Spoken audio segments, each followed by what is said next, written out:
Hello, America. I hope you're doing well. Welcome to my review of Seeking Sister Wife, Season 2, Episode whatever. I first want to say rest in peace to Nipsey Hussle. I really didn't listen to his music all like that, but having lost somebody in my family, I know the pain of death, and I just know how it affects so many people on so many levels, and how he was doing stuff for his community, and that's the ultimate dream, and how he just want to make his people better, and you can't fault nobody for that. And it's just sad. Anytime anybody's life is lost, it's sad, because you think about the people that are here and how sad they feel and how that grief never goes away. It just becomes some semi-manageable. So rest in peace to Nipsey Hussle. Prayers to his family, and I hope that this is a case that can be solved. I don't know, but we are here to talk about Seeking Sister Wives. My family or fiance review will be out after this. I'm doing two videos in one day. Like, what the fuck? That's craziness. I have music available up here, and also I have a podcast that you can find. I'll put the card up in just a second. Okay, so let's talk about the people that do not matter at all to this story or to this show. I guess Tammy and Colton and Sophie and Jeff and Sheris or Sharice and Vanessa, this was like their closing scene. Tammy and Colton and Sophie are on the farm, and their sister wife journey has been rough. It was a big step for them coming out to the community, and now, that's not even a big issue anymore. It was never an issue, but whatever. They talk about Jay and how they liked meeting Jay. This fucking show was 2 hours. It was 2 hours. Bro, y'all got me. Stop doing this 2 hour shit. Stop doing back-to-back episodes of shit. Tammy's concern with Jay is that she's not a Mormon, and that, that can be a hard transition for her to make. She says that she's worried that it'll get in the way of them with Jay in the long term.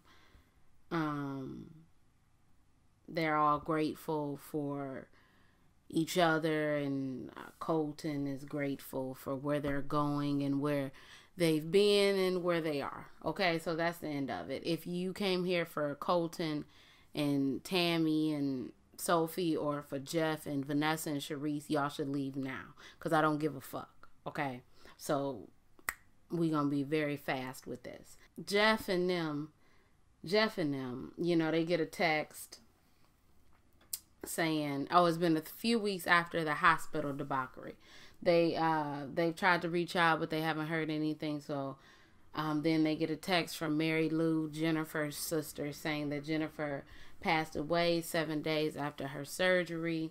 Then Sharice pulls up her phone and said how she passed away when I see her on Instagram, on social media. And then they say, damn, we probably should, not have a sister wife if it's going to be this difficult. So they go outside in the cold with all of their children to sit down and to drink hot cocoa. So that's the end of their scene. Let's move on. Bro,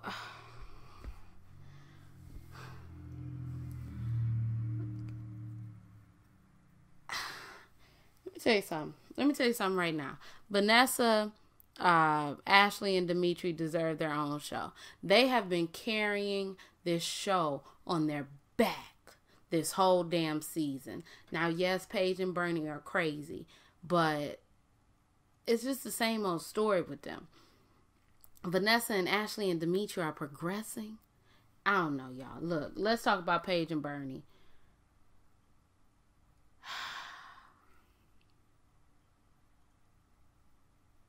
Paige is saying that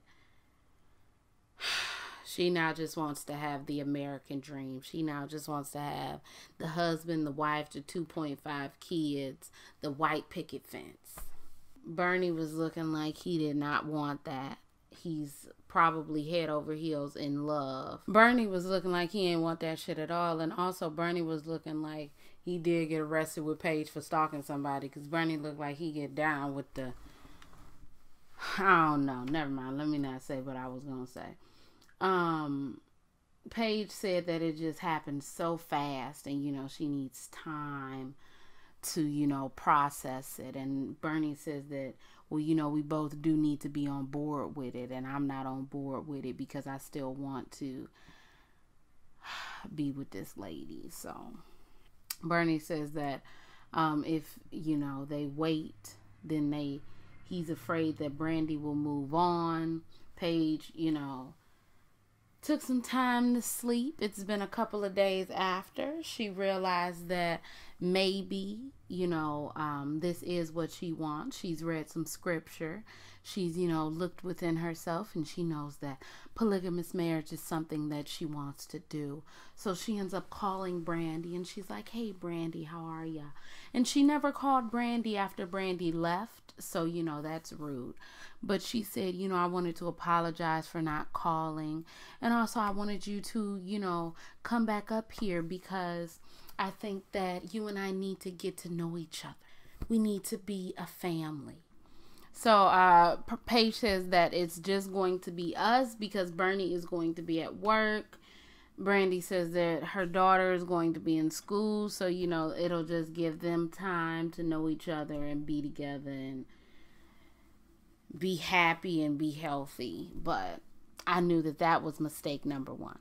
So she comes back from her walk, and she tells Bernie that she invited Brandy, and Bernie is happy, of course, because, you know, he's in love with Brandy. And he says that the only thing that he's worried about is, you know, if Paige's jealousy will creep back up and if he'll have to handle that again. So, you know. So Brandy shows up, right? Brandy is there. The youngest boy is doing his Spanish. The oldest boy gives her a hug. Paige gives her a hug. And then they go into like a routine. Paige said that the last time the red carpet was rolled out for her, but not this time because she just wants to show how normal life is in the house. So they go and they start to fold towels. Brandy and Paige fold the same, so she said, oh, that's good. Brandy said, so if I didn't fold like you, would you like have redone it? She's like, yeah, I wouldn't have said anything, but I still would have redone it. And so she's like, but what about, you know, hey y'all, I'm gonna be a little moving around because my back kind of hurt, okay? Brandy was like, okay, so what about when I'm loading the dishwasher? Are you gonna come like up behind me and be like, what you doing? And she said, yeah, I mean, because there's a right way and a wrong way to do things. And Brandy said,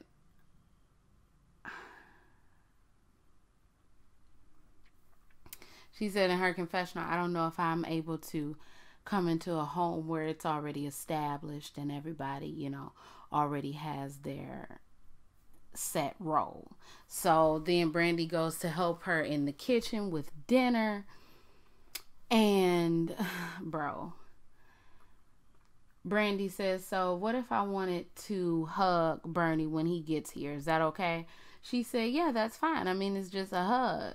So Brandy says, what if I wanted to kiss him? She said, well, nah, I might have a problem with that. You know, I don't know how I would be able to handle that. So Brandy says, so you do know, like, that if the relationship moves on, then the intimacy will grow. And she's like, do I know that you're gonna have sex with my husband? Yes, I do know that, but I'm still gonna have that jealousy. I mean, it's like a first time thing, you know. I'm seeing my husband, you know, basically fall for another woman. And it's like, bro, didn't you ask this lady to come here so you can then look at her with your eyes like that? Like she so then Brandy asks Paige, So if you have a problem with me, would you say it? And Paige is like, it depends. And so Brandy is like, no, you can't do that. You gotta, like, tell me what's going on. So Paige says, so would you do the same for me? And she says, probably not. And so then Paige is like, so you make me feel like a bad person, but you gonna do the same thing. And Brandy says, well, you just have such a dominant personality, and I wouldn't, know how to, like, deal with that all the time. So then they go sit back down in the kitchen, or they go sit back down in the dining room, and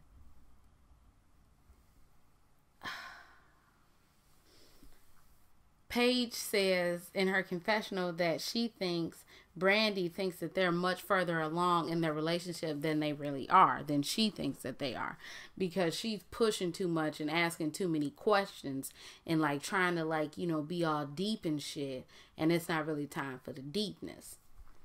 Y'all, my head is hurting real bad. So, Brandy says that Paige holds all the cards. Basically, if she wanted her to leave and never come back, it's up to Paige. And Paige was like, no, I don't hold all the cards. What are you talking about? I've been putting my heart on the table.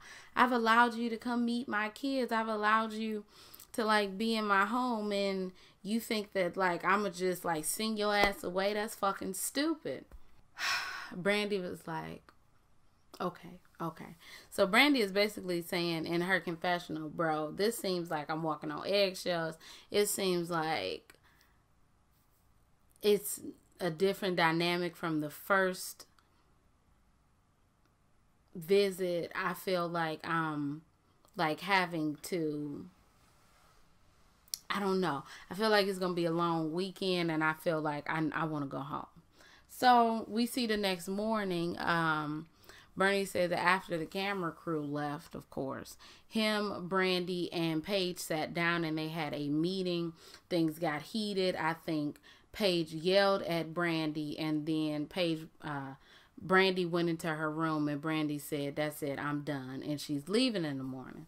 So Paige asks Bernie to go get some red pillows off of Brandy's bed. He goes to get the pillows. He talks to Brandy like, hey, can we sit down? I want to talk to you. I want to, like, see if we can't get this worked out. He says, so let's see if we can't get this worked out, all three of us. So they sit down. Paige is in defense mode. I don't know, she was just doing too much. Brandy was like, I mean, this is how I felt. This is how I felt like you were coming at me a certain type of way, and I'm not going to be yelled at. And Paige was like, but it was only one yell. Like, why does that even matter? And Paige, Paige was like, it was only one yell. Why does that matter? And Brandy was like, bro, I'm not about to be yelled at. And she's like, but you sitting up here saying that I'm doing things that I didn't do, and blah, blah, blah, blah, blah. And then all of a sudden, Brandy is like, look, I'm done. Bernie says, Paige, you need to calm down. Brandy then says, well, you also said that you were allowing me to, like, spend time with your children when I brought my own child and she was here with y'all. And then Paige was like, well, I didn't mean it in that context. I meant it like I'm opening up my heart, I'm opening up my home, and you are taking it out of context, and that's really unfair. And so then she's like, I'm done. And she got up and she walked out. And then Brandy told Bernie, basically, bro, look, I can't do this. I can't walk on eggshells. I can't sit here like a quiet little church mouse while she sits here and talks to me, and just wants me to just straight up listen to her with, like, I'm not about to do this, okay? I'm going home. So Bernie and Brandy both say that they have to give up each other because, you know, it can't work. She's getting in the car, getting ready to leave. The two kids come out. They hug. She says bye. She's crying.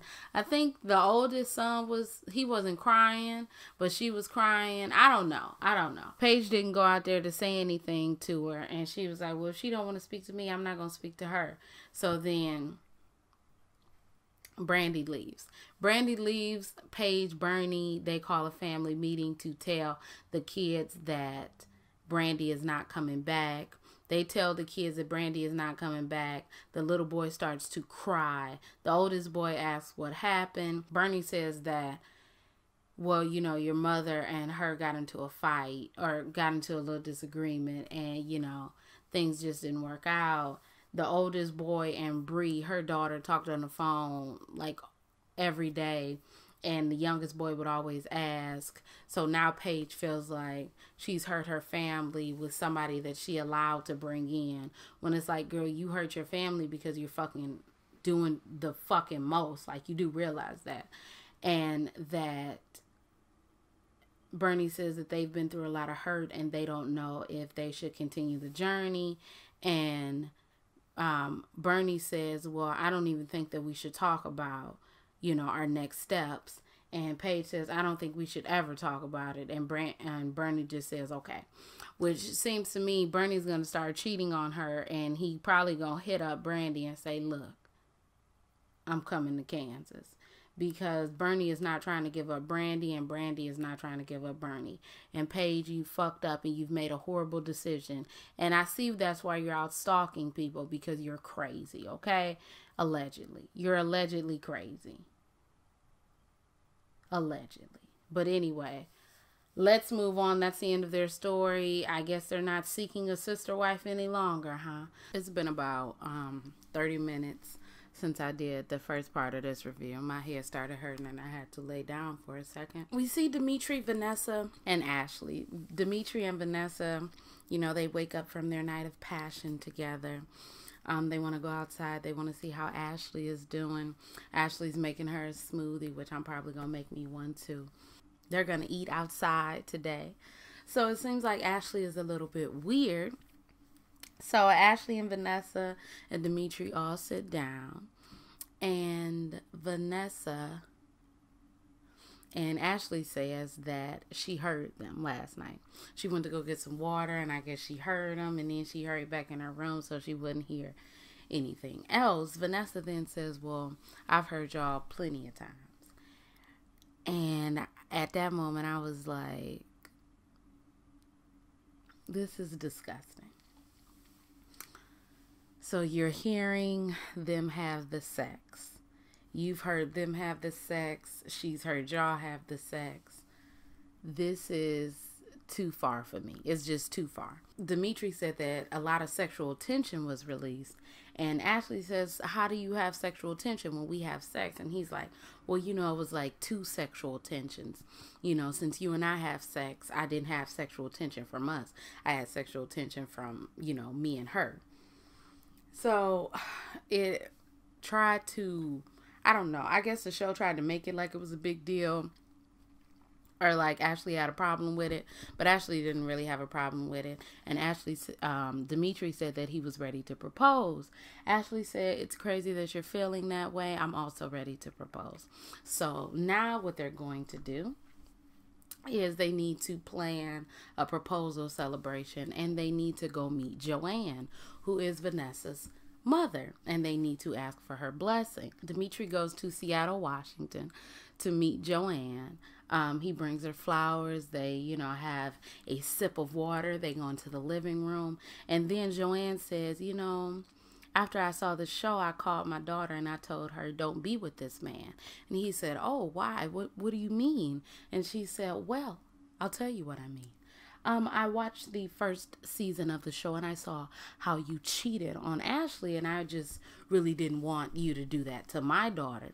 And she says, so you basically had sex with this woman before letting Ashley know, correct? And he said, like he didn't know. Like, of course, that's the first thing I'm asking you. Like, Ain't you that nigga who cheated on your fucking wife? So he's like, I did let my physical come before the emotional, but you know, sex is an easy part, and I have now honored my wife's wishes, or Ashley's wishes, and I think that it has made me a better man it has made me a better man to Ashley, and hopefully it can make me a better man to Vanessa. So he says, I wasn't really prepared to hear that. And it's like, Joanne says that she realizes. So Dimitri then asks for the blessing. Joanne says that she realizes that in polygamous relationships that they do move fast. And she says it's a conditional blessing. If her daughter wants to get married to you all, then she will give her blessing. She says, I am still worried about, you know, the backlash that you guys will face. Dimitri says, well, you were married to a black man in a time where, you know, there was a lot of pressure, or not pressure, but a lot of backlash. So it's really like in the same vein. So once he gets the blessing from Joanne, he goes back to Los Angeles. He goes to meet a songwriter, and C. True comes up with this song. It reminded me of Tariq from 90 Day Fiancé. I don't know why. I mean, it wasn't, you know, as bad, but it was still cringy. So then they go out on a date. They go to the beach, Ashley, Dimitri, and Vanessa. They're in the sun. What's his name? Dimitri says that he doesn't see True and he needs for him to come through. So Vanessa is like, hey, can we switch because I'm very hot? They look at her and they're like, so tell us about your first job. So Dimitri is talking about how he used to work on the radio towers when he was younger, around like 14. And he's like, you know, I just would, you know, and this is the signal to bring C. True and the man with the guitar over. Vanessa turns around like, hello. Then Dimitri asks for her foot or her ankle in marriage. Dimitri asks for her ankle in marriage. Vanessa says yes, and then next week is the wedding special, which means that next week is probably the only couple that they will be focused on are Ashley and Dimitri, and I'm perfectly fine with that. I'm guessing that this show is on its way out. I'm guessing that this is, you know, probably next week will be the last episode. I'm very ready for it. I'm very happy for it. It's getting on my damn nerves, and plus this being 2 hours. And Real Housewives of Atlanta, the reunion come on next week, so you know, a homie might not even watch it. But with that being said, I do know that this review is up late. I do know that it was split into 2 parts because I had to take me a little bit of a headache break. But if y'all like this review, you can like, comment, and subscribe. You can follow me on Instagram. You can follow me on Twitter. I think that the most normal couple on this show is now Vanessa, Dimitri, and Ashley. And my husband was like, Ashley is cute. And I was like, yeah, hell yeah, Ashley is cute. Which why I'm trying to figure out why her and Vanessa don't go in there and try to make a damn baby. Okay, I know that you can't, but try. Okay, and have Dimitri out there watching the damn kids. But I ain't got nothing to say on that, okay? So, you all, I'm done with this. Some AT&T niggas was knocking at my door, trying to get me to sign up for some shit, creeping me out. I don't like that shit. So, you know what? My name is Brielle. I make beats. I sing songs. If you like what you see, come on along. Bye.